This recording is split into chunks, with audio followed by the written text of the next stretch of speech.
अस्सलाम वालेकुम दोस्तों, कैसे हो? मुझे उम्मीद है कि आप सब सही हो गए। न्यू अपडेट के साथ मैं आपके सामने फिर हाजिर हो चुके हैं। अगर आप कुवैत में रहते हैं, कुवैत की खबरों से हमेशा के लिए अपडेट आना चाहते हैं, वीडियो को देखते रहिए। वीडियो के अंदर काफ़ी ज़्यादा इंपॉर्टेंट जानकारी आपको मिलने वाली है और आप लोगों को बताने वाले हैं। तो चलिए फिर बिना देरी के वीडियो शुरू करते हैं। लेकिन चैनल पहली बार देख रहे हैं, चैनल को सब्सक्राइब कर लें। सबसे पहले हम बात कर लेते हैं यहाँ पे जो बड़ी खबर आ रही है निकल के। जैसे कि आपको मालूम है, अभी जो है कहीं पर भी आप रहते हैं, ख़ास करके अरबी कंट्रियों में, तो किसी भी कंट्री के ख़िलाफ़ जो है आप गलत बयानबाजी या किसी भी के बारे में गलत बयानबाजी नहीं कर सकते। ख़ास करके ये अरबी कंट्रियों में काफ़ी ज़्यादा जो है सख्ती बरती जाती है। अगर आप दूसरी कंट्री में हैं तो थोड़ा आपके ऊपर रियायत की जाती है, मतलब रियायत क्या, आपको पकड़ा ही नहीं जाता, कोई कुछ भी कहता रहे।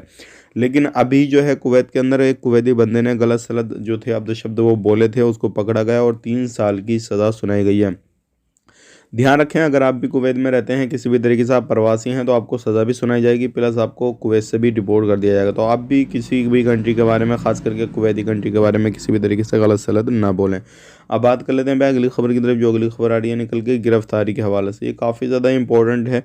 अगर आप कहीं पर भी घूमने फिरने जाते हैं तो अपना सिविल आईडी अपना साथ लेकर जाइए, क्योंकि अगर साथ लेकर जाएंगे तभी जो है आप कहीं पे भी घूमना फिरना करेंगे तो आपके लिए आसानी रहेगी। अगर साथ नहीं लेके जाएंगे तो फिर आपको परेशानी हो जाएगी, इस चीज़ का ध्यान रखिएगा।